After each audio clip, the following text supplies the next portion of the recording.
सो हाँ दोस्तों सत श्रीकाल जी, मैं रमनदीप सिंह एक बार फिर हाजिर हाँ तुहाडे अपने चैनल रमन इंस्टीट्यूट से।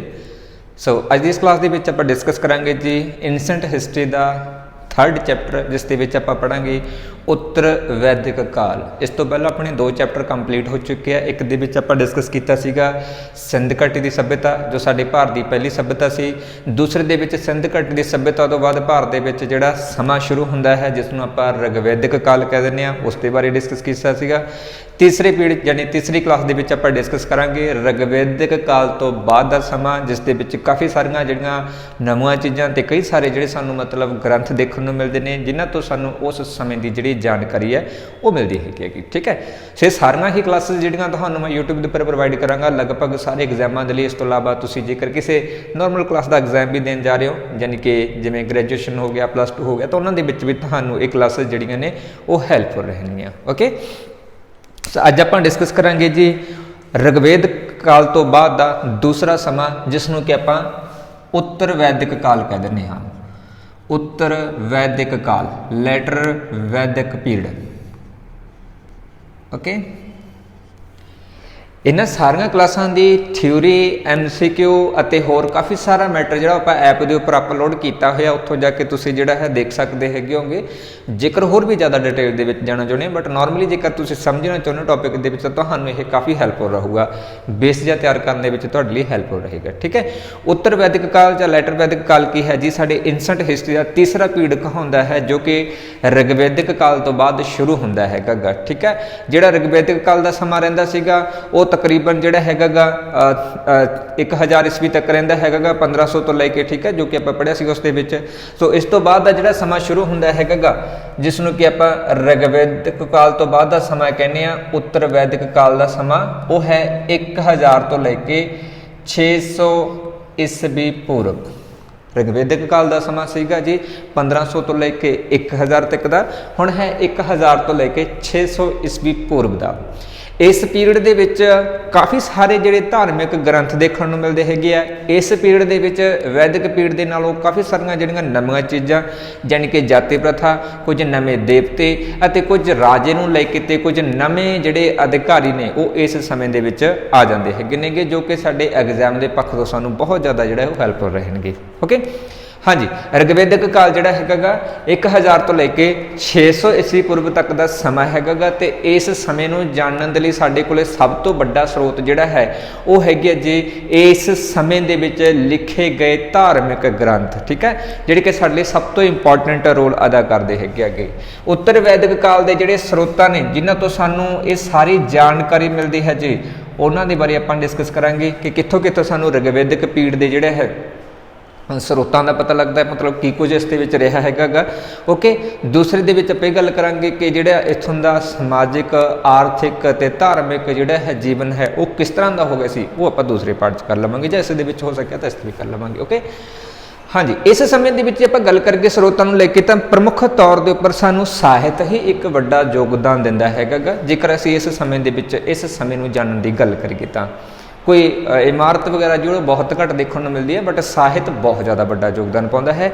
इस करके इन्हां दे स्रोतां दे विच जेकर कोई स्रोत आता है सानू साहित्य के लिए वो आता है वैदिक साहित्य। वैदिक साहित्य, वैदिक साहित्य का मतलब है कि इस समय दे विच लिखे गए वेद। ठीक है, आप पहले पीरियड के विच डिस्कस किया कि ऋग्वेद की है, ऋग्वैदिक काल के आधार के उपर बनया है, मतलब कि जिहड़ा ऋग्वेद लिखे गए सी धार्मिक ग्रंथ उसके नाम के उपर ही आप उसनूं ऋग्वैदिक काल दिता सी। वो च आपां थोड़ा जिहा समझ लेता सी, बट आप इत्थे इकट्ठे कर देवांगे चार दो चारे वेद जो कि तुहानूं ईजी हो जाणगे समझने। ओके, हाँ जी, वैदिक साहित्य का मतलब है कि इस समय दे विच रचे गए 4 वेद।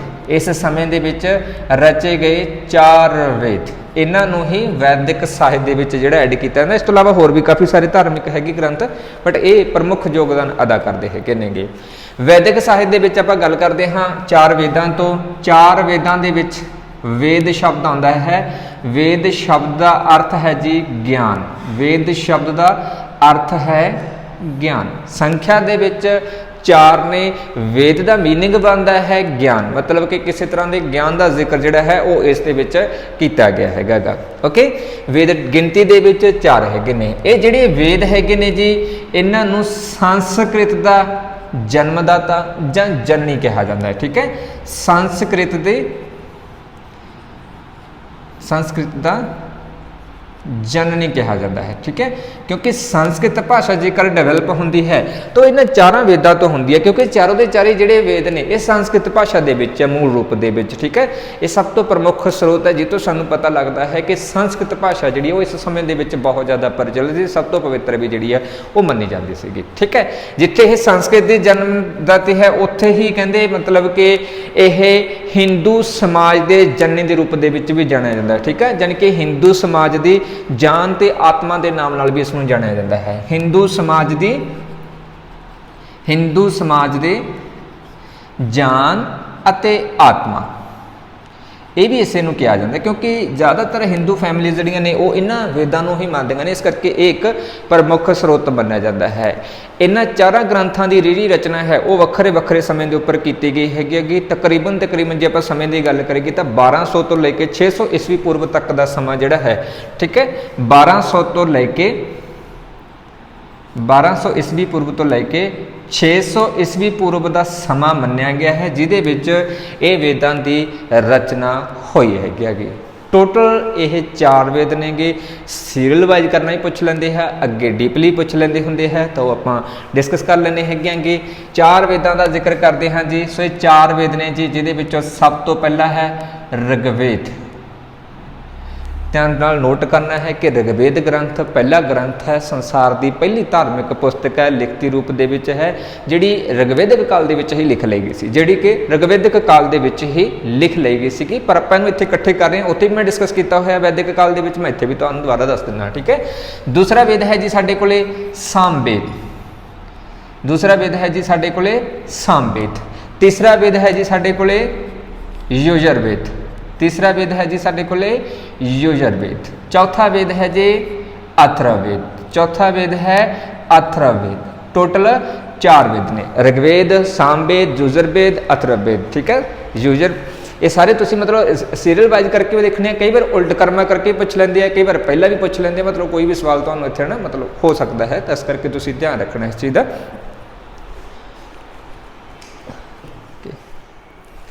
हाँ जी, सीरियल करना हो जाऊगा या फिर उल्ट करना, या फिर पहला कदों किहड़ा सीगा, दूजा किहड़ा सी, तीजा किहड़ा सी, इस तरह के सवाल भी जिहड़े आ जाते होंदे, तो तुसीं ध्यान दे विच रखना है। ठीक है, ऋग्वेद, सामवेद, यजुर्वेद ते अथर्ववेद, टोटल 4 वेद जिहड़े ये आ जाते हैं, जिन्हां दी धार्मिक महत्ता भी रहिंदी है, ते होर भी काफ़ी सारियां जिहड़ियां चीज़ां इस दे विच आ जांदियां हैगियां ने। पहला डिस्कस करते हैं आपां ऋग्वेद दी। इन्हां चारां दे राइटरां की गल करिए तो कोई भी स्पैसिफिक इन्फॉर्मेशन नहीं है कि किसने इन्हां चारां वेदां नूं लिखिया हैगा, इस करके राइटर नहीं पूछे जाणगे, बट प्राचीन ते सब तो लास्ट दे विच लिखिया जाने वाला ये अक्सर पूछ लए जांदे हैगे। ठीक है, सब तो प्राचीन है जी, ये प्राचीन वेद है, सारिਆਂ नालों पुराना। ठीक है, मैं इसनूं मिटा दिंदा हाँ ताकि ऋग्वेद ओके सब तो प्राचीन आ जाता है। तो ऋग्वेद का अर्थ बनता है जी मंत्रां का संग्रह। वेद का अर्थ बनता है जी मंत्रां का संग्रह, क्योंकि इस दे विच पूर्ण तौर के उपर जिहड़े है मंत्रां का ही जिक्र किया गया है, इस करके ऋग्वेद का अर्थ बनता है जी मंत्रां का संग्रह। ठीक है, ये सारे के सारे मंत्र ने जोड़े कि बड़ी गिनती के पाए जाते हैं। तो यदी रचना जेकर आप गल करिए तो मन्निया जाता है कि कहते तकरीबन 1000 ईस्वी पूर्व के दरम्यान। ठीक है, 1000 ईस्वी पूर्व के दरम्यान जिहड़ा है इसकी रचना की गई है, मन्निया जाता है। ठीक है, मतलब एग्जैक्ट आपको किसी को भी नहीं पता है कि कदों मतलब ये चीज़ होया, बट इतिहासकारों के अकॉर्डिंग 1000 ईस्वी पूर्व का समा मन्निया जाता है जदों इस ग्रंथ की जिहड़ी है वो रचना हुई सी। इस ग्रंथ को मंत्रां का संग्रह कहते हैं। प्रमुख तौर के उपर इस दे विच मंत्र ने वक्रे वक्रे देवतियां नूं समर्पित ने, उन्हां दी उस्तत की गई हैगी आ, वो इस दे विच खास तौर के उपर ने। ठीक है, हाँ जी, इस मंत्र दे इस ग्रंथ के विच सॉरी जिहड़े मंत्र ने जी उन्हां दी संख्या हैगी 10,500 के करीब। कई बुक्स के विच 600 भी देखने को मिलता है, बट थ्योरी वाली बुक्स के अकॉर्डिंग ये 500 के करीब जिहड़ा है मन्निया गया है। इस दे विच जिहड़े सूक्त आ जाते हैं उन्हां दी संख्या है जी 1028। ਅਤੇ ऋग्वेद नूं जिहड़ा है मंडलों के विच वंडिया गया है, तो मंडलों की संख्या हैगी 10 ਮੰਡਲਾਂ ਦੇ ਵਿੱਚ ਇਸ ਨੂੰ ਵੰਡਿਆ ਗਿਆ ਹੈਗਾ ਜਿਸ ਦੇ ਵਿੱਚ ਸਾਰੇ ਭਾਗ ਬਣ ਜਾਂਦੇ ਹੈਗੇ। ਓਕੇ, ਇਸ ਵੇਦ ਦੇ ਵਿੱਚ ਪ੍ਰਮੁੱਖ ਤੌਰ ਦੇ ਉੱਪਰ 3 ਦੇਵਤਿਆਂ ਦੀ ਖਾਸ ਤੌਰ ਦੇ ਉੱਪਰ ਉਸਤਤ ਕੀਤੀ ਗਈ ਹੈ, ਪ੍ਰਸ਼ੰਸਾ ਕੀਤੀ ਗਈ ਹੈਗੀ ਆ, ਜਾਂ ਇਹ ਕਹਿ ਸਕਦੇ ਹੈਗੇ ਆ ਮਤਲਬ ਉਹ ਇਹਨਾਂ ਦੇ ਪੱਖ ਦੇ ਵਿੱਚ ਜ਼ਿਆਦਾ ਸੀਗੇ, ਜਿਹਦੇ ਵਿੱਚ ਇੱਕ ਤਾਂ ਵਰੁਣ ਦਾ ਨਾਮ ਆਉਂਦਾ ਹੈ, ਠੀਕ ਹੈ, ਦੂਸਰਾ ਨਾਮ ਇੰਦਰ ਦਾ ਆਉਂਦਾ ਹੈ ਤੇ ਤੀਸਰਾ ਨਾਮ ਜਿਹੜਾ ਹੈ ਉਹ ਅਗਨੀ ਦੇਵਤੇ ਦਾ ਹੁੰਦਾ ਹੈ। ਇਹਨਾਂ ਨੂੰ ਕਹਿੰਦੇ ਇਹ ਸਮਰਪਿਤ ਰਿਹਾ ਹੈ। ਇਹਨਾਂ ਦੀ ਸਭ ਤੋਂ ਵੱਧ ਜਿਹੜੀ ਹੈ ਪ੍ਰਸ਼ੰਸਾ ਇਸ ਗ੍ਰੰਥ ਦੇ ਵਿੱਚ ਕੀਤੀ ਗਈ ਹੈਗੀ ਆ। ਦੂਸਰਾ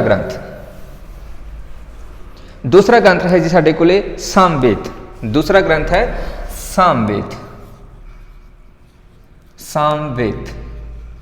ਸਾਮਵੇਦ। ਇਹਦਾ ਵੀ ਮੀਨਿੰਗ ਬਣਦਾ ਹੈ, ਪੁੱਛ ਲੈਂਦੇ ਹੈ ਕਿ ਸਾਮਵੇਦ ਕੀ ਹੈ, ਠੀਕ ਹੈ, ਸਾਮਵੇਦ ਦਾ ਕੀ ਮਤਲਬ ਅਰਥ ਹੈ, ਸੋ ਇਸ ਤਰੀਕੇ ਦੇ ਨਾਲ ਵੀ ਪੁੱਛ ਲੈਂਦੇ ਹੈਗੇ ਅੱਗੇ। ਸਾਮਵੇਦ ਦਾ ਅਰਥ ਹੈ ਜੀ ਸਾਮ, ਵੇਦ ਤੱਕ ਗਿਆਨੀ ਹੋ ਗਿਆ, ਠੀਕ ਹੈ। ਸਾਮ ਦਾ ਅਰਥ ਹੈ ਜੀ ਇੱਥੇ ਸੁਰ ਤੋਂ, ਸਾਮ ਦਾ ਅਰਥ ਹੈ ਇੱਥੇ ਸੁਰ ਤੋਂ, ਕਿਉਂਕਿ ਇਸ ਵੇਦ ਦੇ ਵਿੱਚ ਸੁਰ ਤੇ ਤਾਲ ਦਾ ਜਿਹੜਾ ਹੈ ਉਹ ਜ਼ਿਕਰ ਕੀਤਾ ਗਿਆ ਹੈ ਕਿ ਸੁਰ ਕਿਵੇਂ ਦੇ ਵਿੱਚ ਗਾਉਣਾ ਹੈ, ਤਾਲ ਕਿਵੇਂ ਰੱਖਣੀ ਹੈ। ਇਸੇ ਕਰਕੇ ਹੀ ਇਹਦੀ ਸਾਡੇ ਭਾਰਤ ਦੇ ਵਿੱਚ ਇੱਕ ਬਹੁਤ ਵੱਡੀ ਇੰਪੋਰਟੈਂਸ ਰਹਿੰਦੀ ਹੈਗੀ ਜੋ ਆਪਾਂ ਦੇਖਦੇ ਹਾਂ। ਸਾਮ ਦਾ ਮਤਲਬ ਹੈ ਜੀ ਸੁਰ, ਤਾਲ, ਠੀਕ ਹੈ। ਇਹਦੇ ਅਕੋਰਡਿੰਗ ਜਿਹੜਾ ਆਪਾਂ ਕਹਿ ਸਕਦੇ ਹਾਂ ਭਾਰਤ ਦੇ ਵਿੱਚ ਸੁਰ ਤੇ ਤਾਲ ਨੂੰ ਲੈ ਕੇ ਪਹਿਲਾ ਗ੍ਰੰਥ ਜਿਹੜਾ ਦੇਖਣ ਨੂੰ ਮਿਲਦਾ ਹੈ ਉਹ ਸਾਮਵੇਦ ਆ ਜਾਂਦਾ ਹੈ, ਠੀਕ ਹੈ। ਸਾਮਵੇਦ ਜਿਹੜਾ ਹੈਗਾ ਇਸ ਦੇ ਵਿੱਚ ਸੁਰ ਤੇ ਤਾਲ ਦਾ ਜ਼ਿਕਰ ਕੀਤਾ ਗਿਆ ਹੈ, ਮਤਲਬ ਕਿ ਜਿਹੜੇ ਰਿਗਵੇਦ ਦੇ ਵਿੱਚ ਮੰਤਰ ਹੈਗੇ ਨੇਗੇ ਉਹਨੂੰ ਗਾਉਣਾ ਕਿਵੇਂ ਹੈ, ਕਿਹੜੀ ਲੈਅ ਦੇ ਵਿੱਚ, ਕਿਹੜੀ ਤਾਲ ਦੇ ਵਿੱਚ ਗਾਉਣਾ ਹੈਗਾ ਉਹ ਇਸ ਦੇ ਵਿੱਚ ਮਿਲਦਾ ਹੈ। ਇਸੇ ਕਰਕੇ ਹੀ ਸਾਮਵੇਦ ਨੂੰ ਲੈ ਕੇ ਇੱਕ ਕੁਐਸਚਨ ਆਵੇਗਾ, ਉਹ ਕੁਐਸਚਨ ਹੈ ਕਿ ਇਸ ਦੇ ਵਿੱਚੋਂ ਚਾਰਾਂ ਦੇ ਵਿੱਚੋਂ ਕਿਹੜਾ ਵੇਦ ਹੈ ਜਿਸ ਨੂੰ ਭਾਰਤੀ ਸੰਗੀਤ ਦਾ ਜਨਮਦਾਤਾ ਕਿਹਾ ਜਾਂਦਾ ਹੈ, ਠੀਕ ਹੈ। ਭਾਰਤੀ ਸੰਗੀਤ ਦਾ ਜਨਮਦਾਤਾ, ਸੰਗੀਤ ਦਾ ਜਨਮਦਾਤਾ ਇਹ ਹੈ ਸਾਮਵੇਦ। ਵੈਰੀ ਇੰਪੋਰਟੈਂਟ ਕੁਐਸਚਨ ਆ, ਬਹੁਤ ਸਾਰੇ ਐਗਜ਼ਾਮ ਦੇ ਵਿੱਚ ਇਹ ਕੁਐਸਚਨ ਆਉਂਦਾ ਹੀ ਰਹਿੰਦਾ ਹੈ, ਠੀਕ ਹੈ। ਇਹਦੇ ਵਿੱਚ ਵੀ ਮੰਤਰ ਹੀ ਹੈਗੇ ਨੇਗੇ, ਮੰਤਰਾਂ ਨੂੰ ਹੀ ਜਿਹੜਾ ਹੈ ਉਚਾਰਨ ਦਾ ਜ਼ਿਕਰ ਕੀਤਾ ਗਿਆ ਹੈਗਾ ਅਤੇ ਇਸ ਦੇ ਵਿੱਚ ਜਿਹੜੇ ਮੰਤਰ ਨੇਗੇ ਉਹਨਾਂ ਦੀ ਸੰਖਿਆ ਵੀ ਕਾਫੀ ਜ਼ਿਆਦਾ ਹੈ। ਪਰ ਇਸ ਦੇ ਖੁਦ ਦੇ ਜੇਕਰ ਆਪਾਂ ਗੱਲ ਕਰੀਏ ਤਾਂ ਸਿਰਫ 99 ਮੰਤਰ ਹੀ ਹੈਗੇ ਨੇਗੇ ਜੋ ਇਸ ਦੇ ਆਪਣੇ ਹੈਗੇ ਨੇਗੇ।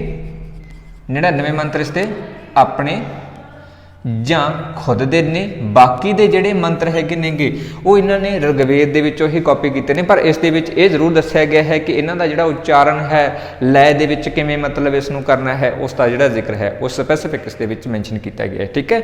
ਅਤੇ ਜਿਹੜੇ ਇਹਦੇ ਵਿੱਚ ਮੰਤਰ ਨੇਗੇ ਉਹਨਾਂ ਨੂੰ ਗਾਉਣ ਵਾਲੇ ਜਿਹੜੇ ਵਿਅਕਤੀ ਹੈਗੇ ਆ ਉਹਨਾਂ ਨੂੰ ਕਿਹਾ ਜਾਂਦਾ ਹੈ ਉਦਗਾਤਾ, ਠੀਕ ਹੈ। ਗਾਉਣ ਵਾਲਿਆਂ ਨੂੰ ਕਿਹਾ ਜਾਂਦਾ ਹੈ ਉਦਗਾਤਾ।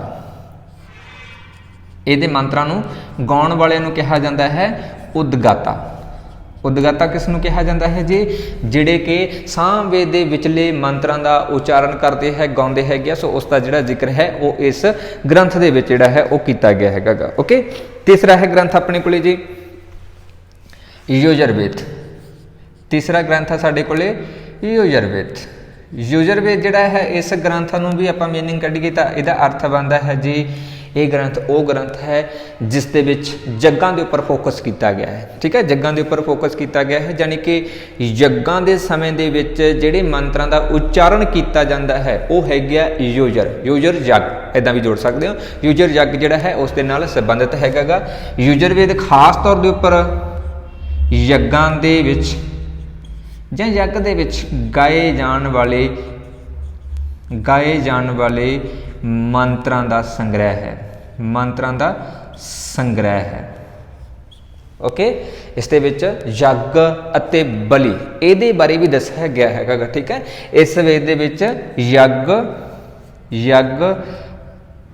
ਅਤੇ ਬਲੀ ਇਹਦੇ ਬਾਰੇ ਵੀ ਦੱਸਿਆ ਗਿਆ ਹੈਗਾ ਅਤੇ ਇਹਦੀ ਮਹੱਤਤਾ ਦਾ ਵੀ ਜ਼ਿਕਰ ਕੀਤਾ ਗਿਆ ਹੈਗਾ ਕਿ ਯੱਗ ਕਰਾਂਗੇ ਤਾਂ ਕੀ ਰਹੇਗਾ ਅਤੇ ਜੇ ਬਲੀ ਦੇਵਾਂਗੇ ਤਾਂ ਸਾਨੂੰ ਕੀ ਮਤਲਬ ਪ੍ਰਾਪਤ ਹੋ ਸਕਦਾ, ਮਤਲਬ ਉਸ ਚੀਜ਼ ਦੇ ਨਾਲ ਜਿਹੜਾ ਹੈ ਇਸ ਨੂੰ ਪ੍ਰੈਜ਼ੈਂਟ ਕੀਤਾ ਗਿਆ ਹੈਗਾ। ਇਹ ਯਜੁਰਵੇਦ ਜਿਹੜਾ ਹੈ ਸਾਨੂੰ ਦੋਨਾਂ ਰੂਪਾਂ ਦੇ ਵਿੱਚ ਦੇਖਣ ਨੂੰ ਮਿਲਦਾ ਹੈ। ਦੋਨਾਂ ਰੂਪਾਂ ਦਾ ਮਤਲਬ ਕਿ ਇਹ ਵਾਰਤਕ ਰੂਪ ਦੇ ਵਿੱਚ ਵੀ ਹੈ ਅਤੇ ਕਵਿਤਾ ਦੇ ਰੂਪ ਦੇ ਵਿੱਚ ਵੀ ਹੈ, ਠੀਕ ਹੈ। ਇਹ ਵੀ ਕੁਐਸਚਨ ਇੰਪੋਰਟੈਂਟ ਹੈਗਾ। ਇਹ ਵਾਰਤਕ ਅਤੇ ਕਵਿਤਾ, ਵਾਰਤਕ ਅਤੇ ਕਵਿਤਾ ਦੇ ਰੂਪ ਦੇ ਵਿੱਚ ਦੇਖਣ ਨੂੰ ਮਿਲਦਾ ਹੈ। ਵੈਰੀ ਇੰਪੋਰਟੈਂਟ ਪੁਆਇੰਟ ਹੈ ਜੀ ਕਿ ਕਿਹੜਾ ऋग्वेद ग्रंथ है वेद है जिहड़ा वार्तिक ते कविता के रूप दे विच देखण नूं मिलदा है। इस दे विच कुल 40 चैप्टर पाए जाते हैं, कुल 40 चैप्टर इस दे विच मौजूद हैगे नेगे। ओके, कुल 40 अध्याय इस दे विच मौजूद हैगे नेगे अते इन्हां दी जिहड़ी ਇਹਦੀ ਜਿਹੜੀ रचना है ਮੰਨਿਆ ਜਾਂਦਾ है कि कहते कुरुक्षेत्र ਦੇ ਵਿੱਚ ਇਸ ਦੀ ਜਿਹੜੀ ਆ ਉਹ ਰਚਨਾ ਕੀਤੀ ਗਈ ਸੀ। ठीक है, ਸਥਾਨ ਦੀ ਗੱਲ ਕਰੀਏ ਤਾਂ ਕੁਰੂਕਸ਼ੇਤਰ ਦੇ ਵਿੱਚ ਇਸ ਦੀ ਰਚਨਾ ਕੀਤੀ ਗਈ ਹੈਗੀ ਆ। ਕੁਰੂਕਸ਼ੇਤਰ ਇਸ ਸਥਾਨ ਵਿਖੇ ਇਹਦੀ ਰਚਨਾ ਜਿਹੜੀ ਹੈ ਉਹ ਕੀਤੀ ਗਈ ਮੰਨੀ ਜਾਂਦੀ ਹੈਗੀ। ਚੌਥਾ ਵੇਦ ਹੈ ਜੀ ਅਥਰਵਵੇਦ। चौथा वेद है अथर्ववेद। चौथा वेद है अथर्ववेद। अथर्ववेद ये चौथा है ते नाल ही याद रखना है सब तो अखीर दे विच सब तो लास्ट दे विच जिहड़ा वेद लिखा गया है वह भी अथर्वी है। ठीक है, इसनूं तकरीबन जिहड़ा है 20 मंडल जां कांडां दे विच इसनूं वंडिया गया है। 20 मंडल जां कांडां दे विच इसनूं वंडिया गया है, जिस दे विच सुकत दी गल करीए तां तकरीबन 731 ਦੇ करीब सुत इस दे विच सुकत सॉरी इस दे विच देखण नूं मिलदे हैगे आ। अथर्ववेद जिहड़ा है ये ग्रंथ सब तो अखीर दे विच लिखिया गया है। वेरी वेरी इंपॉर्टेंट पॉइंट है। ठीक है, कि सब तो अखीर दे विच किहड़ा ग्रंथ लिखिया गया, सब तो पहला किहड़ा लिखिया गया। ठीक है, तो ये मतलब अक्सर आ जाते होंगे सवाल आखिर दे विच लिखिया गया है। वेरी वेरी इंपॉर्टेंट हैगी अते ये जिहड़ा अथर्ववेद है ये विच दो चीज़ों के उपर खास तौर के उपर फोकस किया गया हैगा। एक तो है आयुर्वेद। ठीक है, अथर्व तो आयुर्वेद लिख सकते हो जां फिर ये भी कह सकते हैं कि इस दे विच प्रमुख तौर के उपर जिहड़ा है उस समय की चिकित्सक का भी जिहड़ा है वह जिक्र किया गया है। ठीक है, अथर्ववेद मतलब है आयुर्वेद। आयुर्वेद दूसरा चिकित्सक। इस दे विच जिक्र किया गया है जी कि किसी भी बीमारी का इलाज किस तरीके दे नाल किया जा सकता है, मैडिकल ट्रीटमेंट जिहड़ा है उस समय का वह भी ये काफ़ी वर्णन किया गया है। तो तीसरा पॉइंट इस दे विचों चौथा ग्रंथ है आखिर दे विच लिखिया गया है जिहड़ा कि प्रमुख तौर के उपर जादू टोणियां दे नाल संबंध है। जिहड़ा कि प्रमुख तौर के उपर जादू टोणियां दे नाल संबंधित है। ओके, सो किहड़ा ग्रंथ है जिन्हां दे विचों जादू टोणियां दे नाल संबंधित जिहड़ा है वह है जी अथर्ववेद। टोटल 4 वेद हो गए हैं, ऋग्वेद, सामवेद, युजुर्वेद अते अथर्ववेद। ऋग्वेद मंत्रां दा संग्रह हैगा, सामवेद संगीत दे नाल संबंधित है, युजुर्वेद जिहड़ा है वह यज्ञां ते बलि दे नाल संबंधित है अते अथर्ववेद जिहड़ा हैगा वह संबंधित है जी जादू टोणियां, चिकित्सक ते इस तो इलावा आयुर्वेद दे नाल संबंधित। टोटल 4 वेद नेगे जो कि इस समय दे विच लिखे गए ने। इन्हां चारां दे विचों पहला ग्रंथ जिहड़ा है वह वैदिक पीढ़ दे विच लिखिया गया है, बट अगले 3 जिहदे विच सामवेद, युजुर्वेद ते अथर्ववेद जिहड़े है वह उत्तर वैदिक काल दे विच लिखे गए हैगे नेगे। ठीक है, कुछ स्पैसिफिक डेट तां नहीं मिलदी हैगी बट इन्हां दा पीढ़ है कि उत्तर वैदिक काल दे विच लिखे गए हैगे नेगे। नैक्सट है जी दूसरा प्रमुख स्रोत जिस तो सानू उस पीरियड की जानकारी मिलती है उत्तर वैदिक काल के बारे अते वैदिक पीरियड के बारे। पहला सीगा जी अपने कोले वेद, दूसरा है जी अपने कोले ब्राह्मण ग्रंथ। दूसरा स्रोत है ब्राह्मण ग्रंथ। ब्राह्मण ग्रंथ ब्राह्मण ग्रंथ उन्हां ग्रंथां नूं कहा जाता है जिस दे विच यज्ञां दे कर्मकांडां बारे अते उस समय दे राजियां दियां ते ऋषियां दियां कथावां शामिल नेगियां। ठीक है, ब्राह्मण ग्रंथ उस नूं कहा जाता है जिस दे विच यज्ञ कर्मकांड कि यज्ञ किवें कीते जाणगे, किहड़ी प्रक्रिया होगी अते नाल ही इस दे विच जिक्र किया गया है जी उस समय दे राजियां अते ऋषियां दियां कथावां जिहड़ियां ने वो मौजूद ने जी ब्राह्मण ग्रंथ दे विच। ये मौजूद हैगियां ने ब्राह्मण ग्रंथ दे विच। ठीक है, ब्राह्मण ग्रंथ 2 ने जी, एक नूं ऐतरेज कहा जाता है, दूसरे नूं जिहड़ा है कौशितकी कहा जाता है। एक नूं ऐतरेज कहा जाता है, दूसरे नूं कौशितकी कहा जाता है, कौशितकी। ओके, ये 2 ने जी, फर्स्ट सैकंड। अच्छा, ਇਹਦਾ ਮੁੱਖ ਉਦੇਸ਼ ਕੀ ਹੈ ਜੀ ਬ੍ਰਾਹਮਣ ਗ੍ਰੰਥਾਂ ਦਾ? ਇਹਦਾ ਮੁੱਖ ਉਦੇਸ਼ ਹੈ ਕਿ ਜਿਹੜੇ ਵੇਦ ਦੇ ਵਿੱਚ ਮੰਤਰ ਮੌਜੂਦ ਨੇ, ਜਿਹੜੇ ਵੇਦ ਦੇ ਵਿੱਚ ਮੰਤਰ ਮੌਜੂਦ ਨੇ ਉਹਨਾਂ ਦੀ ਵਿਆਖਿਆ ਕਰਨਾ, ਜਿਹੜੇ ਵੇਦਾਂ ਦੇ ਵਿੱਚ ਮੰਤਰ ਮੌਜੂਦ ਨੇ ਉਹਨਾਂ ਦੀ ਵਿਆਖਿਆ ਕਰਨਾ। ਠੀਕ ਹੈ, ਸਿਰਫ ਵੇਦਾਂ ਵੱਲ ਦੀ ਆਪਾਂ ਗੱਲ ਕਰ ਰਹੇ ਹਾਂ, ਵੇਦ ਮੰਤਰਾਂ ਦੀ ਵਿਆਖਿਆ, ਵੇਦ ਮੰਤਰਾਂ ਦੀ ਵਿਆਖਿਆ ਇਸ ਦੇ ਵਿੱਚ ਸ਼ਾਮਲ ਆ ਜਾਂਦੀ ਹੈ। ਸੋ ਕਿਵੇਂ ਮਤਲਬ ਕਿਹੜਾ ਮੰਤਰ ਕੀ ਚੀਜ਼ ਐਕਸਪਲੇਨ ਕਰਦਾ ਹੈ ਉਹ ਇਸ ਦੇ ਵਿੱਚ ਸ਼ਾਮਲ ਹੋ ਜਾਂਦੇ ਹੈ ਕਿ। ਠੀਕ ਹੈ, तीसरे ग्रंथ आ जाते हैं जिस तो सानू उत्तर वैदिक काल की जी जानकारी मिलती है जी, वो है जी आर्यक। ठीक है, वो है आर्यक। आर्यक तीसरा ग्रंथ जिस तो सानू उत्तर वैदिक पीढ़ की जानकारी मिलती है। आर्यक का जिहड़ा अर्थ है जी वो है जंगल, वो है जंगल, वो है जंगल। अच्छा, जिन्ने भी ਆਪਾਂ ਹੁਣ ਗ੍ਰੰਥ ਕੀਤੇ ਨੇ ਜੀ ਇਹ ਅਕਸਰ ਜਿਹੜੇ ਹੈ ਪਿੰਡਾਂ ਜਾਂ ਸ਼ਹਿਰਾਂ ਦੇ ਵਿੱਚ ਉਸ ਸਮੇਂ ਦੇ ਵਿੱਚ ਗਾਏ ਜਾਂਦੇ ਹੁੰਦੇ ਸੀਗੇ, ਉਚਾਰੇ ਜਾਂਦੇ ਸੀਗੇ, ਪੜ੍ਹੇ ਜਾਂਦੇ ਸੀਗੇ, ਲਿਖੇ ਜਾਂਦੇ ਸੀਗੇ। ਪਰ ਕੁਝ ਅਜਿਹੇ ਗ੍ਰੰਥ ਵੀ ਸੀਗੇ ਜਿਹੜੇ ਪਿੰਡ ਤੋਂ ਦੂਰ ਪੜ੍ਹੇ ਜਾਂਦੇ ਹੁੰਦੇ ਸੀ, ਜਿਹੜੇ ਪਿੰਡ ਤੋਂ ਦੂਰ ਪੜ੍ਹੇ ਜਾਂਦੇ ਹੁੰਦੇ ਸੀਗੇ, ਮਤਲਬ ਪਿੰਡ ਦੇ ਵਿੱਚ ਜਾਂ ਸ਼ਹਿਰ ਦੇ ਵਿੱਚ ਨਹੀਂ ਹੁੰਦੇ ਸੀਗੇ, ਉਹਨਾਂ ਨੂੰ ਕਿਹਾ ਜਾਂਦਾ ਹੈ ਆਰਜਿਕ। ਇੱਥੇ ਤੁਸੀਂ ਧਿਆਨ ਰੱਖਣਾ ਜੰਗਲ ਸ਼ਬਦ ਵਰਤਿਆ ਹੈ। ਜੰਗਲ ਦਾ ਮਤਲਬ ਹੈ ਕਿ ਉਹ ਗ੍ਰੰਥ ਆਰਜਿਕ ਜਿਹੜੇ ਕਿ ਜੰਗਲਾਂ ਦੇ ਵਿੱਚ, ਜੰਗਲਾਂ ਦੇ ਵਿੱਚ ਪੜ੍ਹੇ ਜਾਂਦੇ ਸੀਗੇ। ਤੇ ਜੰਗਲਾਂ ਦਾ ਮਤਲਬ ਹੈ ਪਿੰਡ ਤੋਂ ਦੂਰ, ਪਿੰਡ ਤੋਂ ਦੂਰ, ਪਿੰਡ ਦੇ ਵਿੱਚ ਨਹੀਂ ਉਚਾਰਨ ਕੀਤਾ ਜਾਂਦਾ ਸੀਗਾ, ਇਹਨਾਂ ਨੂੰ ਅਕਸਰ ਪਿੰਡ ਤੋਂ ਦੂਰ ਜਿਹੜਾ ਹੈ ਪੜ੍ਹਿਆ ਜਾਂਦਾ ਸੀਗਾ ਜੀ। ਇਹ ਸੀਗੇ ਆਰਜਿਕ। ਇਹ ਹੈ ਤੀਸਰਾ ਸਰੋਤ ਜਿਸ ਤੋਂ ਸਾਨੂੰ ਉੱਤਰ ਵੈਦਿਕ ਕਾਲ ਦੀ ਜਾਣਕਾਰੀ ਤੇ ਵੇਦਾਂ ਦੇ ਬਾਰੇ ਕੁਝ ਮਹੱਤਵਪੂਰਨ ਜਾਣਕਾਰੀ ਮਿਲਦੀ ਹੈਗੀ। ਚੌਥੇ ਹੈ ਜੀ ਉਪਨਿਸ਼ਦ। ਚੌਥਾ ਸਰੋਤ ਹੈ ਸਾਡੇ ਕੋਲੇ ਉਪਨਿਸ਼ਦ। ਉਪਨਿਸ਼ਦ ਉਪਨਿਸ਼ਦ ਵੀ ਜਿਹੜਾ ਹੈ ਜੀ ਸਾਡੇ ਕੋਲੇ ਉੱਤਰ ਵੈਦਿਕ ਕਾਲ ਦਾ ਇੱਕ ਮਹੱਤਵਪੂਰਨ ਸਾਹਿਤਿਕ ਸਰੋਤ ਹੈ ਜਿਸ ਤੋਂ ਸਾਨੂੰ ਉਸ ਸਮੇਂ ਦੀ ਜਿਹੜੀ ਜਾਣਕਾਰੀ ਹੈ ਉਹ ਮਿਲਦੀ ਹੈਗੀ ਹੈ ਜੀ। ਅਤੇ ਉਪਨਿਸ਼ਦ ਜਿਹੜਾ ਹੈ ਇਹ ਇੱਕ ਅਧਿਆਤਮਕ ਵਿਦਿਆ ਦੇ ਨਾਲ ਸੰਬੰਧਿਤ ਸਰੋਤ ਹੈ। ਇਸ ਦੇ ਵਿੱਚ ਅਧਿਆਤਮਕ ਸਪਿਰਿਚੁਅਲ ਜਿਹੜੀ ਐਜੂਕੇਸ਼ਨ ਹੈ ਉਹਦੇ ਉੱਪਰ ਫੋਕਸ ਕੀਤਾ ਗਿਆ ਹੈਗਾ। ਓਕੇ, ਅਧਿਆਤਮਕ ਵਿਦਿਆ, ਅਧਿਆਤਮਕ ਵਿਦਿਆ ਦੇ ਉੱਪਰ ਇਹ ਫੋਕਸ ਹੈਗਾ। ਇਸ ਦੇ ਵਿੱਚ ਉਪਨਿਸ਼ਦ ਦੇ ਵਿੱਚ ਖਾਸ ਤੌਰ ਦੇ ਉੱਪਰ ਜ਼ਿਕਰ ਕੀਤਾ ਗਿਆ ਹੈ ਜੀਵ ਦੀ ਉਤਪत्ति ਨੂੰ ਲੈ ਕੇ, ਠੀਕ ਹੈ, ਸ੍ਰਿਸ਼ਟੀ ਦੀ ਉਤਪत्ति ਨੂੰ ਲੈ ਕੇ ਅਤੇ ਬ੍ਰਹਿਮੰਡ ਬਾਰੇ। ਠੀਕ ਹੈ, ਇਹਦਾ ਮਤਲਬ ਜ਼ਿਕਰ ਹੈ ਉਹ ਇਸ ਖੇਤਰ ਦੇ ਵਿੱਚ ਦੇਖਣ ਨੂੰ ਮਿਲਦਾ ਹੈਗਾ ਕਿ ਕਿਸ ਤਰੀਕੇ ਦੇ ਨਾਲ ਜੀਵਾਂ ਦੀ ਉਤਪत्ति ਹੋਈ ਹੈ, ਕਿਸ ਤਰੀਕੇ ਦੇ ਨਾਲ ਸ੍ਰਿਸ਼ਟੀ ਬਣੀ ਹੈ, ਕਿਸ ਤਰੀਕੇ ਦੇ ਨਾਲ ਰੱਬ ਦਾ ਜਿਹੜਾ ਵਿਚਾਰ ਹੈ ਉਹ ਪੇਸ਼ ਆਇਆ ਹੈ ਤੇ ਰੱਬ ਕੀ ਹੈ ਉਹਦੇ ਬਾਰੇ ਵੀ ਇਸ ਦੇ ਵਿੱਚ ਕਾਫੀ ਹੱਦ ਤੱਕ ਦੱਸਿਆ ਗਿਆ ਹੈਗਾ। ਉਪਨਿਸ਼ਦਾਂ ਦੀ ਜਿਹੜੀ ਸੰਖਿਆ ਹੈਗੀ ਉਹ ਹੈ ਜੀ 108। ਟੋਟਲ 108 ਉਪਨਿਸ਼ਦ ਹੈਗੇ ਨੇ, ਪਰ ਉਹਨਾਂ ਦੇ ਵਿੱਚੋਂ ਤਕਰੀਬਨ 11 ਕੁ ਕਾਫੀ ਜ਼ਿਆਦਾ ਮਹੱਤਵਪੂਰਨ ਨੇ ਜੋ ਐਗਜ਼ਾਮ ਦੇ ਪੱਖ ਤੋਂ ਇੰਪੋਰਟੈਂਟ ਹੈਗੇ ਨੇਗੇ।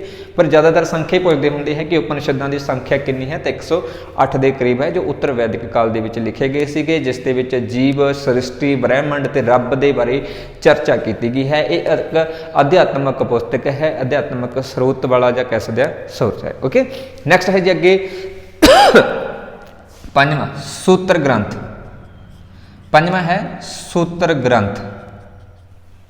ਸੂਤਰ ਗ੍ਰੰਥ, ਸੂਤਰ ਗ੍ਰੰਥ ਜਿਹੜੇ ਹੈਗੇ ਨੇਗੇ ਇਹ ਹੈ ਸਾਡੇ ਕੋਲੇ ਜੀ ਵੇਦ ਵਿਦਿਆ ਦੇ ਸਿਧਾਂਤਾਂ ਦੀ ਸੰਖੇਪ ਵਿਆਖਿਆ। ਠੀਕ ਹੈ, ਜਿਹੜੇ ਸਾਡੇ ਕੋਲੇ ਵੇਦ ਹੈਗੇ ਨੇਗੇ ਜੀ ਵੇਦਾਂ ਦੀ ਵਿਦਿਆ ਦੇ ਸੰਖੇਪ ਕਹਿ ਸਕਦੇ ਹਾਂ ਵਰਣਨ ਕਰਦਾ ਹੈ। ਠੀਕ ਹੈ, ਵੇਦਾਂ ਦੇ ਸਿਧਾਂਤਾਂ ਦੀ, ਵੇਦਾਂ ਦੇ ਸਿਧਾਂਤਾਂ ਦੀ ਸੰਖੇਪ ਵਿਆਖਿਆ ਦੇ ਵਿੱਚ ਜੇਕਰ ਆਪਾਂ ਗੱਲ ਕਰੀਏ ਤਾਂ ਇਹਦਾ ਨਾਮ ਆਉਂਦਾ ਹੈ ਜਾਂ ਸੰਖੇਪ ਵਿਵਰਣ ਜਾਂ ਸੰਖੇਪ ਵਿਆਖਿਆ ਜਾਂ ਵਰਣਨ ਕੁਝ ਵੀ ਅਸੀਂ ਲਿਖ ਸਕਦੇ ਹੈਗੇ। ਠੀਕ ਹੈ, ਮਤਲਬ ਸੇਮ ਜੇ ਰਹੂਗਾ ਸ਼ਬਦ ਵਿਵਰਣ। ਓਕੇ, ਸੋ ਇਸ ਦੇ ਨਾਲ ਇਹ ਰਿਲੇਟਡ ਹੈ ਜੀ ਸੂਤਰ। ਸੂਤਰ ਗ੍ਰੰਥ ਜਿਹੜੇ ਹੈਗੇ ਆ ਇਹ 4 ਨੇ ਜਿਨ੍ਹਾਂ ਤੋਂ ਸਾਨੂੰ ਵੱਖਰੇ ਵੱਖਰੇ ਤਰੀਕੇ ਦੇ ਨਾਲ ਜਿਹੜੀ ਜਾਣਕਾਰੀ ਮਿਲਦੀ ਹੈ। ਟੋਟਲ ਸਾਡੇ ਕੋਲੇ 4 ਸੂਤਰ ਨੇਗੇ। ਟੋਟਲ ਸਾਡੇ ਕੋਲੇ 4 ਸੂਤਰ ਨੇ ਜੀ। ਪਹਿਲਾ ਸੂਤਰ ਹੈ ਸਾਡੇ ਕੋਲੇ ਇਸ ਸਮੇਂ ਜਿਹੜਾ ਕਿ ਬਹੁਤ ਜ਼ਿਆਦਾ ਇੰਪੋਰਟੈਂਟ ਰੋਲ ਅਦਾ ਕਰਦਾ ਹੈ, ਉਹ ਹੈ ਵੈਦਿਕ ਜੱਗਾਂ ਦੇ ਸੰਬੰਧੀ ਕਿ ਜਿਹੜੇ ਜੱਗ ਹੁੰਦੇ ਸੀਗੇ ਉਹ ਕਿਸ ਤਰੀਕੇ ਦੇ ਨਾਲ ਹੁੰਦੇ ਸੀ, ਉਹਦੇ ਨਾਲ ਸੰਬੰਧਿਤ ਆਉਂਦਾ ਹੈ ਜੀ ਸਰੋਤ ਸੂਤਰ। ਪਹਿਲਾ ਸਾਡੇ ਕੋਲੇ ਆਉਂਦਾ ਹੈ ਜੀ ਸਰੋਤ ਸੂਤਰ। ਸਰੋਤ ਸੂਤਰ ਦੇ ਵਿੱਚ ਦੱਸਿਆ ਗਿਆ ਹੈਗਾ ਕਿ ਜੱਗ ਕਰਮ ਕਾਂਡ ਜਿਹੜਾ ਹੈ ਉਹ ਕਿਸ ਤਰੀਕੇ ਦੇ ਨਾਲ ਕੀਤਾ ਜਾਊਗਾ। ਠੀਕ ਹੈ, ਸਪੈਸ਼ਲੀ ਯੱਗ ਕਰਮ ਕਾਂਡਾਂ ਦੇ ਉੱਪਰ ਫੋਕਸ ਹੈ, ਯੱਗ ਕਰਮ ਕਾਂਡਾਂ ਦੇ ਉੱਪਰ ਫੋਕਸ ਹੈ। दूसरा है जी गृह सूत्र। दूसरा है गृह सूत्र। ਜਿਹੜਾ ਗ੍ਰਹਿ ਸੂਤਰ ਹੈ ਜੀ ਇਹ ਫੋਕਸ ਕਰਦਾ ਹੈ ਜੀ ਜੋ ਗ੍ਰਸਤੀ ਜੀਵਨ ਹੈ, ਗ੍ਰਸਤ ਦੇ ਵਿੱਚ ਰਹਿ ਰਹੇ ਹੈ ਮੈਰਿਡ ਲੋਕ ਨੇਗੇ, ਠੀਕ ਹੈ, ਉਹਨਾਂ ਦੇ ਵਿੱਚ ਕਿਸ ਤਰ੍ਹਾਂ ਦੀ ਮਤਲਬ ਕਹਿ ਸਕਦੇ ਹਾਂ ਜ਼ਿੰਦਗੀ ਜਾਂ ਮਤਲਬ ਕਿਸ ਤਰ੍ਹਾਂ ਦੇ ਜਿਹੜੇ ਜੱਗ ਰਹਿਣਗੇ ਉਹ ਉਸ ਦੇ ਵਿੱਚ ਆ ਜਾਂਦੇ ਹੈ, ਠੀਕ ਹੈ। ਗ੍ਰਸਤੀ ਜੀਵਨ ਦੇ ਜੱਗ, ਗ੍ਰਸਤੀ ਜੀਵਨ ਦੇ ਜੱਗਾਂ ਦੇ ਨਾਲ ਸੰਬੰਧਿਤ ਹੈ ਜੀ ਗ੍ਰਹਿ ਸੂਤਰ। तीसरा ग्रंथ आ जाता है साडे कोले धर्म सूत्र। तीसरा ग्रंथ आ जाता साडे कोले धर्म सूत्र। धर्म सूत्र जिहड़ा है जी ये संबंधित है जी समाजिक न्याय दे नाल कि किस तरीके दे नाल जिहड़ा समाजिक न्याय उस खेत्र दे विच कीता जांदा सी, उस समय दे विच कीता जांदा सीगा, ठीक है। अते चौथा आ जाता है जी सुलभ सूत्र। चौथा आ जाता है सुलभ सूत्र। सुलभ सूत्र जिहड़ा है ये संबंधित है कि जिहड़े उस समय दे विच जग हुंदे सीगे उन्हां दीयां विधियां किहड़ियां रहिंदियां सी, किस मैथड दे नाल वो जग कीते जांदे सीगे जी, उस नूं इस ग्रंथ दे विच शामिल किया गया है। यज्ञ विधि यज्ञ विधियां दा जिहड़ा है वो इस दे विच जिक्र किया गया है। धर्म सूत्र दे विच समाजिक न्याय दा जिक्र किया गया है, समाजिक न्याय का जिक्र किया गया है। तो ये आ जाते जी सूत्र ग्रंथ जिन्हों की संख्या 4 हैगी, ठीक है। पहला स्रोत सूत्र आ जाता है, दूसरा गृह सूत्र आ जाता है, ठीक है जी। और तीसरा जो साढ़े को धर्म सूत्र है, तो चौथा सुलभ सूत्र जोड़ा है जिस तो सानू उस समय के जग्गां की विधि, समाजिक जीवन की समाजिक न्याय के बारे सानू काफ़ी जानकारी जी है वो मिलती हैगी। ओके हाँ जी, नैक्सट है जी 6वां स्रोत जिस तो सानू उत्तर वैदिक समय के बारे ते उस दे बारे होर काफ़ी सारिया जिहड़ियां जानकारियां वो मिलदियां ने जी। वो है वेदांग, वो है वेदांग, वो है वेदांग। 6वां वेदांग। ये जिहड़े वेदांग नेगे इन्हां दा मेन अर्थ हैगा कि जिहड़े वेदां दे अर्थ ने उन्हां नूं स्पष्ट करना, वेद दे विच जो मंत्र हैगे ने जां वेद जिहड़े हैगे नेगे, ठीक है, उन्हां दे अर्थ स्पष्ट करना जिहड़ा काम हैगा वो है वेदांगां दा, ठीक है। वेदां दे अर्थ स्पष्ट करना, वेदां दे अर्थ स्पष्ट करने का काम जिहड़ा है जी वो वेदांग करते हैं, वो वेदांग करते हैं कि वेदांगां की भी जिहड़ी संख्या है वो 6 है जिस तो मिल के ये पूरे वेदांग जिहड़े वो क्रिएट किए गए हैगे नेगे। पहला आ जाता है जी छंद, ठीक है, छंद जो कि व्याकरणिक रूप दे विच एक महत्वपूर्ण कह सकते हैं भूमिका निभाता है जिस तो सानू वेदां दे जिहड़े अर्थ ने वो स्पष्ट होंदे हैगे अते उन्हां दा शुद्ध उच्चारण जिहड़ा है वो किवें करना है वो इहदे विच शामिल आ जाता हैगा। दूसरा आ जाता है जी, दूसरा आ जाता है इस दे विच निरकुत, निरकुत, ठीक है। तीसरा आ जाता है जी शिक्षा। अच्छा इनू हिंदी दे विच आपां शिक्षा लिखते हैं बट जेकर पंजाबी चाहता सिक्ख्या भी लिख सकते हैं इसनूं, ठीक है, सिक्ख्या लिखा जा सकता हैगा। छंद, निरकुत, शिक्षा अते चौथा है जी साडे कोल एक व्याकरण, व्याकरण, व्याकरण, ठीक है।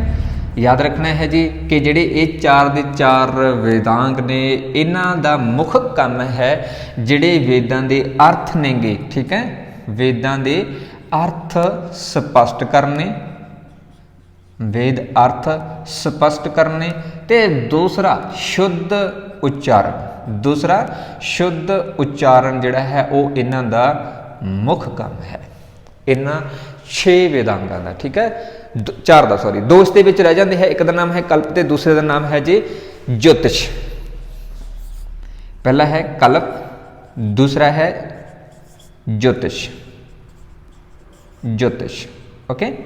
अच्छा ये दोनों की अलग भूमिका रहिंदी हैगी क्योंकि ये दोनों जिहड़े संबंधित ने जी ये हैगे अगे जी उस समय के धार्मिक कर्मकांडां दे नाल संबंधित अते उस समय दीयां जिहड़ियां जग विधियां ने उन्हां नूं डिफाइन करते हैगे नेगे। पहले 4 जिहड़े है वो शुद्ध उच्चारण व्याख्या नूं लेके है, उत्थे अगले 2 कल्प अते ज्योतिष जिहड़े हैगे नेगे यह धार्मिक कर्मकांडां दे नाल संबंधित ने, धार्मिक कर्मकांड, ओके, अते यज्ञ, इन्हां दा जिक्र जिहड़ा है वो इन्हां 2 ग्रंथां दे विच है। टोटल 6 वेदांग जिहड़े है वो इस दे विच शामिल हैगे नेगे जो कि सानू उस समय की जिहड़ी जानकारी है वो प्रोवाइड करते हैगे नेगे। नैक्सट है जी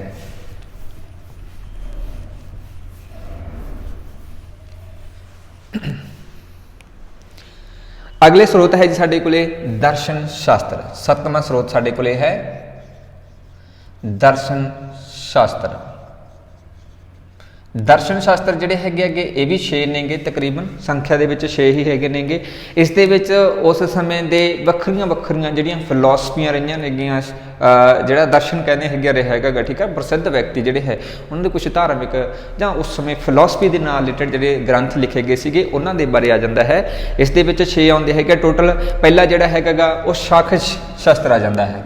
ਪਹਿਲਾ ਹੈ ਸਾਖਸ਼ ਸ਼ਾਸਤਰ। ਸਾਖਸ਼ ਸ਼ਾਸਤਰ, ਸਾਖਸ਼ ਸ਼ਾਸਤਰ ਜਿਹੜਾ ਹੈ ਜੀ ਇਹ ਕਪਿਲ ਦੇ ਦੁਆਰਾ ਲਿਖਿਆ ਗਿਆ ਹੈ।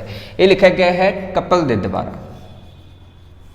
ਓਕੇ, ਇੱਕ ਹੈ ਯੋਗ ਸ਼ਾਸਤਰ, ਇੱਕ ਹੈ ਯੋਗ ਸ਼ਾਸਤਰ। ਇਹ ਯੋਗ ਸ਼ਾਸਤਰ ਜਿਹੜਾ ਹੈ ਇਹ ਪਤੰਜਲੀ ਦੇ ਦੁਆਰਾ ਲਿਖਿਆ ਗਿਆ ਹੈ। ਇਹ ਪਤੰਜਲੀ ਦੇ ਦੁਆਰਾ ਅੱਜ ਵੀ ਜਿਹੜਾ ਤੁਸੀਂ ਰਾਮਦੇਵ ਬਾਬਾ ਦੇਖਦੇ ਹੋ ਨਾ, ਸੋ ਜੋ ਯੋਗ ਦੇ ਉੱਪਰ ਜ਼ਿਆਦਾ ਫੋਕਸ ਕਰਦਾ ਹੈ ਉਹ ਇਸੇ ਕਨਸੈਪਟ ਨੂੰ ਹੀ ਫੋਲੋ ਕਰਦਾ ਹੈ। ਇਸ ਕਰਕੇ ਮਤਲਬ ਕਿ ਜ਼ਿਆਦਾਤਰ ਉਹਦੇ ਪ੍ਰੋਡਕਟਾਂ ਦੇ ਉੱਪਰ, ਉਹਦੇ ਆਸ਼ਰਮ ਦੇ ਸਾਹਮਣੇ ਜਾਂ ਫਿਰ ਉਹਦੀਆਂ ਜਿਹੜੀਆਂ ਕੰਪਨੀਆਂ ਦੇ ਉੱਪਰ ਪਤੰਜਲੀ ਸ਼ਬਦ ਜਿਹੜਾ ਹੈ ਉਹ ਵਰਤਿਆ ਜਾਂਦਾ ਹੈ, ਕਿਉਂਕਿ ਇਹ ਉਸ ਯੋਗ ਦੇ ਨਾਲ ਰਿਲੇਟਡ ਹੈ ਤੇ ਇਹਦਾ ਨਾਮ ਜਿਹੜਾ ਹੈ ਉਹ ਵਿਕ ਜਾਂਦਾ ਹੈ। ਠੀਕ ਹੈ, ਇਸ ਤਰੀਕੇ ਦੇ ਨਾਲ ਇਹ ਚੀਜ਼ ਆ ਜਾਂਦੀ ਹੈਗੀ ਹੈ। ਤੀਸਰਾ ਹੈ ਜੀ ਨਿਆਂ ਸ਼ਾਸਤਰ। ਤੀਸਰਾ ਹੈ ਨਿਆਂ ਸ਼ਾਸਤਰ। ਨਿਆਂ ਸ਼ਾਸਤਰ ਜਿਹੜਾ ਹੈ ਇਹ ਲਿਖਿਆ ਗਿਆ ਹੈ ਜੀ ਗੌਤਮ ਦੇ ਦੁਆਰਾ। ਇਹ ਲਿਖਿਆ ਗਿਆ ਹੈ ਗੌਤਮ ਦੇ ਦੁਆਰਾ। ਠੀਕ ਹੈ, ਤੀਸਰਾ ਸ਼ਾਸਤਰ ਹੈ ਨਿਆਂ ਸ਼ਾਸਤਰ ਜੋ ਗੌਤਮ ਦੇ ਦੁਆਰਾ ਲਿਖਿਆ ਗਿਆ, ਜਿਸ ਦੇ ਵਿੱਚ ਨਿਆਂ ਨੂੰ ਲੈ ਕੇ ਕਾਫੀ ਸਾਰੇ ਮਤਲਬ ਕਹਿ ਸਕਦੇ ਹਾਂ ਕੰਸੈਪਟ ਉਹ ਪੇਸ਼ ਕੀਤੇ ਗਏ ਹੈਗੇ ਨੇਗੇ। ਚੌਥਾ ਗ੍ਰੰਥ ਆ ਜਾਂਦਾ ਹੈ ਜੀ ਵੈਸ਼ਵਿਕ ਸ਼ਾਸਤਰ, ਜਿਹਨੂੰ ਕਨਾਦ ਨੇ ਲਿਖਿਆ ਹੈ। ਵੈਸ਼ਵਿਕ ਸ਼ਾਸਤਰ, ਵੈਸ਼ਵਿਕ ਸ਼ਾਸਤਰ ਜਿਹੜਾ ਹੈ ਇਸ ਨੂੰ ਲਿਖਿਆ ਗਿਆ ਹੈ ਕਨਾਦ ਦੇ ਦੁਆਰਾ। ਕਨਾਦ ਇਸ ਦਾ ਲੇਖਕ ਹੈ। ਦੋ ਹੋਰ ਹੈਗੇ ਨੇਗੇ, ਇੱਕ ਦਾ ਨਾਮ ਹੈ ਪੂਰਵ ਮੀਮਾਂਸਾ ਤੇ ਦੂਸਰਾ ਨਾਮ ਹੈ ਉੱਤਰ ਮੀਮਾਂਸਾ। ਮਤਲਬ ਕਿ ਸ੍ਰਿਸ਼ਟੀ ਕਿਵੇਂ ਆਈ ਹੈ, ਠੀਕ ਹੈ, ਧਰਤੀ ਕਿਵੇਂ ਹੋਣ ਚਾਹੀ ਹੈ, ਮਨੁੱਖ ਕਿਵੇਂ ਹੋਣ ਚਾਹਿਆ ਹੈ, ਕੁਝ ਇਸ ਤਰ੍ਹਾਂ ਦੇ ਸਵਾਲਾਂ ਨੂੰ ਲੈ ਕੇ ਦੋ ਗ੍ਰੰਥ ਜਿਹੜੇ ਅਲੱਗ ਤੋਂ ਮਿਲਦੇ ਹੈਗੇ ਨੇਗੇ। ਇੱਕ ਨੂੰ ਕਹਿੰਦੇ ਹੈ ਕਿ ਅੱਗੇ ਪੂਰਵ ਮੀਮਾਂਸਾ, ਇੱਕ ਨੂੰ ਕਹਿੰਦੇ ਹੈ ਪੂਰਵ ਮੀਮਾਂਸਾ, ਠੀਕ ਹੈ, ਦੂਸਰੇ ਨੂੰ ਕਹਿੰਦੇ ਹੈ ਉੱਤਰ ਮੀਮਾਂਸਾ। ਉੱਤਰ ਮੀਮਾਂਸਾ, ਜਿਨ੍ਹਾਂ ਦੋਸਤਾਂ ਨੇ ਬੀਐਡ ਕੀਤੀ ਹੈ ਉਹਨਾਂ ਨੂੰ ਮੀਮਾਂਸਾ ਸ਼ਬਦ ਦਾ ਅਰਥ ਪਤਾ ਹੋਵੇਗਾ। ਮੀਮਾਂਸਾ ਕੀ ਹੈ? ਮੀਮਾਂਸਾ ਦਾ ਮਤਲਬ ਹੈ ਸ੍ਰਿਸ਼ਟੀ ਨੂੰ ਜਾਣਨਾ ਕਿ ਕਿਵੇਂ ਹੋਂਦ ਦੇ ਵਿੱਚ ਆਈ ਹੈ, ਕਿਸ ਤਰੀਕੇ ਦੇ ਨਾਲ ਇਸ ਨੂੰ ਜਿਹੜਾ ਹੈ ਨਾ ਹੋਂਦ ਦੇ ਵਿੱਚ ਲਿਆਂਦਾ ਗਿਆ ਹੈਗਾ। ਔਰ ਇਹਨਾਂ ਦੇ ਲੇਖਕ ਹੈ ਜੀ ਜਿਹੜਾ ਕਿ ਪੂਰਵ ਮੀਮਾਂਸਾ ਹੈ ਉਹ ਜੈਮਨੀ ਦੇ ਦੁਆਰਾ ਲਿਖਿਆ ਗਿਆ ਹੈ ਅਤੇ ਉੱਤਰ ਮੀਮਾਂਸਾ ਜਿਹੜਾ ਹੈ ਉਹ ਵਿਆਸ ਦੇ ਦੁਆਰਾ ਲਿਖਿਆ ਗਿਆ ਹੈ। ਇਸ ਨੂੰ ਜੈਮਨੀ ਦੇ ਦੁਆਰਾ ਲਿਖਿਆ ਗਿਆ ਹੈ ਅਤੇ ਇਸ ਨੂੰ ਜਿਹੜਾ ਲਿਖਿਆ ਗਿਆ ਹੈ ਜੀ ਉਹ ਹੈ ਵਿਆਸ, ਉਹ ਹੈ ਵਿਆਸ। ਠੀਕ ਹੈ, ਸੋ ਵਿਆਸ ਦੇ ਦੁਆਰਾ ਜਿਹੜਾ ਹੈ ਇਸ ਨੂੰ ਲਿਖਿਆ ਗਿਆ ਹੈ। ਠੀਕ ਹੈ ਜੀ, ਇਹ ਹੋ ਗਏ ਦਰਸ਼ਨ ਸ਼ਾਸਤਰ, ਫਿਲਾਸਫੀ ਨੂੰ ਲੈ ਕੇ ਹੋ ਗਿਆ ਕਿ ਉਸ ਸਮੇਂ ਦੇ ਵਿੱਚ ਜਿਹੜੀ ਫਿਲਾਸਫੀ ਰਹੀ ਹੈ ਉਹਨਾਂ ਨੂੰ ਕਿਸ ਕਿਸ ਤਰੀਕੇ ਦੇ ਨਾਲ ਜਿਹੜਾ ਹੈ ਨਾ ਉਹ ਪ੍ਰੈਜ਼ੈਂਟ ਕੀਤਾ ਗਿਆ ਸੀ, ਉਹ ਸਾਰਾ ਇਸ ਦੇ ਵਿੱਚ ਸ਼ਾਮਲ ਹੋ ਜਾਂਦਾ ਹੈਗਾ। ਟੋਟਲ 6 ਆ ਜਾਂਦੇ ਹੈ, ਜਿਸ ਦੇ ਵਿੱਚ ਆਪਣੇ ਕੋਲੇ ਪਹਿਲਾ ਸਾਖਸ਼ ਸ਼ਾਸਤਰ ਹੈਗਾ ਜਿਸ ਨੂੰ ਕਿ ਕਪਿਲ ਨੇ ਜਿਹੜਾ ਹੈ ਲਿਖਿਆ ਸੀਗਾ। ਦੂਸਰਾ ਜਾਂਦਾ ਹੈ ਯੋਗ ਸ਼ਾਸਤਰ ਜਿਸ ਨੂੰ ਕਿ ਪਤੰਜਲੀ ਦੇ ਦੁਆਰਾ ਲਿਖਿਆ ਗਿਆ ਸੀ। ਤੀਸਰਾ ਜਾਂਦਾ ਹੈ ਨਿਆਂ ਸ਼ਾਸਤਰ ਜਿਸ ਨੂੰ ਗੌਤਮ ਦੇ ਦੁਆਰਾ ਲਿਖਿਆ ਗਿਆ ਸੀਗਾ। ਠੀਕ ਹੈ, ਚੌਥਾ ਆ ਜਾਂਦਾ ਹੈ ਵੈਸ਼ਵਿਕ ਸ਼ਾਸਤਰ ਜਿਸ ਨੂੰ ਕਨਾਦ ਨੇ ਲਿਖਿਆ ਸੀਗਾ। ਪੰਜਵਾਂ ਆ ਜਾਂਦਾ ਹੈ ਪੂਰਵ ਮੀਮਾਂਸਾ ਜਿਸ ਨੂੰ ਕਿ ਜੈਮਨੀ ਦੇ ਦੁਆਰਾ ਲਿਖਿਆ ਗਿਆ ਸੀਗਾ। ਛੇਵਾਂ ਆ ਜਾਂਦਾ ਹੈ ਜੀ ਉੱਤਰ ਮੀਮਾਂਸਾ ਜਿਸ ਨੂੰ ਵਿਆਸ ਦੇ ਦੁਆਰਾ ਲਿਖਿਆ ਗਿਆ ਸੀ। ਤਾਂ ਟੋਟਲ 6 ਸਾਡੇ ਕੋਲੇ ਜਿਹੜੇ ਹੈਗੇ ਨੇ ਦਰਸ਼ਨ ਸ਼ਾਸਤਰ ਰਹੇ ਆ ਇਸ ਸਮੇਂ ਦੇ ਵਿੱਚ, ਜੋ ਸਾਨੂੰ ਉਸ ਸਮੇਂ ਦੇ ਬਾਰੇ ਜਾਣਕਾਰੀ ਦਿੰਦੇ ਹੈਗੇ ਆ। ਓਕੇ, ਨੈਕਸਟ ਹੈ ਜੀ 8ਵਾਂ ਸਰੋਤ। 8ਵਾਂ ਸਰੋਤ, 8ਵਾਂ ਸਰੋਤ ਦੇ ਵਿੱਚ ਆਉਂਦਾ ਹੈ ਜੀ ਸ਼ਾਮਲ ਪੁਰਾਣ। ਓਕੇ, ਪੁਰਾਣ 8ਵਾਂ ਸਰੋਤ ਹੈ ਸਾਡੇ ਕੋਲੇ ਪੁਰਾਣ, ਜਿਹਨੂੰ ਆਪਾਂ ਪੁਰਾਣਾਂ ਦੇ ਨਾਮ ਨਾਲ ਜਾਣਦੇ ਹੈਗੇ। ਇਹ ਜਿਹੜੇ ਪੁਰਾਣ ਨੇ ਜੀ ਇਹਨਾਂ ਦੀ ਸੰਖਿਆ 18 ਹੈ। ਵੱਖਰੇ ਵੱਖਰੇ ਜਿਹੜੇ ਪੁਰਾਣ ਹੈਗੇ ਨੇ, ਜਿਵੇਂ ਕਿ ਵਾਯੂ ਪੁਰਾਣ ਆ ਜਾਂਦਾ ਹੈਗਾ, ਠੀਕ ਹੈ, ਵਿਸ਼ਨੂੰ ਪੁਰਾਣ ਆ ਜਾਂਦਾ ਹੈਗਾ, ਮਾਰਕੰਡੇਸ ਪੁਰਾਣ ਆ ਜਾਂਦਾ ਹੈਗਾ। ਇਸ ਤੋਂ ਇਲਾਵਾ ਭਗਵਤ ਪੁਰਾਣ ਜਿਹੜੇ ਕੁਝ ਪ੍ਰਮੁੱਖ ਹੈਗੇ ਨੇ ਕਿਸੇ ਆਪਾਂ ਜ਼ਿਕਰ ਕਰਦੇ ਹਾਂ, ਸੋ ਇਸ ਦੇ ਵਿੱਚ ਆ ਜਾਂਦੇ ਹੈਗੇ ਨੇਗੇ। ਠੀਕ ਹੈ, ਹਾਂਜੀ, ਇਹ ਜਿਹੜੇ ਮਤਲਬ ਪੁਰਾਣ ਹੈਗੇ ਨੇਗੇ ਇਹ ਸਾਨੂੰ ਗਿਣਤੀ ਦੇ ਵਿੱਚ 18 ਦੇਖਣ ਨੂੰ ਮਿਲਦੇ ਹੈਗੇ ਨੇਗੇ, ਸੰਖਿਆ ਦੇ ਵਿੱਚ 18 ਹੈਗੇ ਨੇਗੇ। ਇਹ ਪੁਰਾਣਾਂ ਦਾ ਜਾਂ ਪੁਰਾਣਾਂ ਦੇ ਵਿੱਚ ਕੀ ਕੁਝ ਦੱਸਿਆ ਗਿਆ ਹੈ ਉਹ ਹੈ ਕਿ ਇਸ ਸੰਸਾਰ ਦੀ ਜਿਹੜੀ ਉਤਪਤੀ ਹੈ ਉਹ ਕਿਵੇਂ ਹੋਈ ਹੈਗੀ, ਦੇਵਤਿਆਂ ਨੇ ਕਿਹੜੀਆਂ ਕਿਹੜੀਆਂ ਐਕਟੀਵਿਟੀਜ਼ ਯਾਨੀ ਕਿ ਕਾਰਨਾਮੇ ਕੀਤੇ ਹੈਗੇ ਨੇ, ਤੇ ਪ੍ਰਾਚੀਨ ਜਿਹੜੇ ਵੰਸ਼ ਰਹੇ ਹੈਗੇ ਨੇ ਜੋ ਉੱਤਰ ਵੈਦਿਕ ਕਾਲ ਦੇ ਵਿੱਚ ਰਹੇ ਸੀਗੇ ਨਾ, ਸੋ ਕਿਸ ਕਿਸ ਤਰ੍ਹਾਂ ਦੇ ਨਾਲ ਡਿਵੈਲਪ ਹੋਏ ਜਾਂ ਕੀ ਕੁਛ ਉਹਨਾਂ ਨੇ ਕੀਤਾ ਸੀ। ਇਹਨਾਂ 4 ਚੀਜ਼ਾਂ ਦੇ ਉੱਪਰ ਫੋਕਸ ਕਰਦੇ ਹੈਗੇ। ਪੁਰਾਣਾਂ ਦਾ ਜੇਕਰ ਆਪਾਂ ਸਬਜੈਕਟ ਜਾਂ ਵਿਸ਼ੇ ਦੀ ਗੱਲ ਕਰੀਏ, ਇੱਕ ਸੰਸਾਰ ਦੀ ਉਤਪਤੀ, ਸੰਸਾਰ ਦੀ ਉਤਪਤੀ, ਠੀਕ ਹੈ, ਦੇਵਤਿਆਂ ਦੇ ਕਾਰਨਾਮੇ, ਦੇਵਤਿਆਂ ਦੇ ਕਾਰਨਾਮੇ, ਦੇਵਤਿਆਂ ਦੇ ਕਾਰਨਾਮੇ, ਠੀਕ ਹੈ ਜੀ, ਅਤੇ ਤੀਸਰਾ ਆ ਜਾਂਦਾ ਹੈ ਉਸ ਸਮੇਂ ਦੇ ਵੰਸ਼ਜ ਦੀ ਜਾਣਕਾਰੀ, ਉਸ ਸਮੇਂ ਦੇ ਵੰਸ਼ਾਂ ਦੀ ਜਾਣਕਾਰੀ। ये 3 टॉपिकां नूं कवर करती है। गिनती दे विच ये 18 आ जाती है। एक वायु पुराण, एक भगवत पुराण आ जाता है, ठीक है, एक मार्कंडेय पुराण आ जाता है गा, एक ब्रह्म पुराण आ जाता है, विष्णु पुराण आ जाता है। सो ये सारे जिहड़े है प्रमुख 18 नेगे जिन्होंने अक्सर पूछ लिया जाता है, जो आप अगे होर क्लासेस दे विच डीपली डिस्कस कर लवांगे। ओके, नैक्सट है जी, इन्हां स्रोतां तो इलावा कुछ बड़े महाकाव्य भी हैगे जिहड़े सानूं उस समय की जानकारी दिंदे हैगे। ये तो 8 प्रमुख स्रोत ने जिन्हां तो सानूं उस समय की संपूर्ण जानकारी जिहड़ी है वो मिल जाती हैगी। नैक्सट आ जाता है कि इस उत्तर वैदिक काल दे विच कुछ महाकाव्य लिखे गए ने जिन्हां की इतिहासक महत्ता होर भी काफ़ी ज़्यादा हैगी। ये महाकाव्य नेगे। ओके, महाकाव्य का मतलब है कि बड़े ग्रंथ, बड़े ग्रंथों के विच जिसनों अकाउंट किया जाता है, सो वो आ जाते हैं। पहला है साडे कोले रामायण, पहला है साडे कोले रामायण, पहला है साडे कोले रामायण, रामायण जिहदे कि तुसी लेटेस्ट ही लास्ट कुछ दिन पहला एक त्यौहार मना के हटे हो दशहरे का, तो एक नवा अगला त्यौहार जिहड़ा कि नैक्सट संडे नूं होने वाला है, उहदे विच भी जिहड़ा त्यौहार मनाओगे वो इस रामायण की कथा के नाल ही संबंधित हैगा। रामायण जिहड़ा हैगा इसका लेखक जिहड़ा है वो वाल्मीकि रहा हैगा। महर्षि वाल्मीकि के द्वारा इसनूं जिहड़ा है रचिया गया सीगा। तकरीबन 500 ईस्वी पूर्व के दौरान इसनूं लिखिया गया सीगा, ठीक है। लेखक है जिसका ऋषि वाल्मीकि,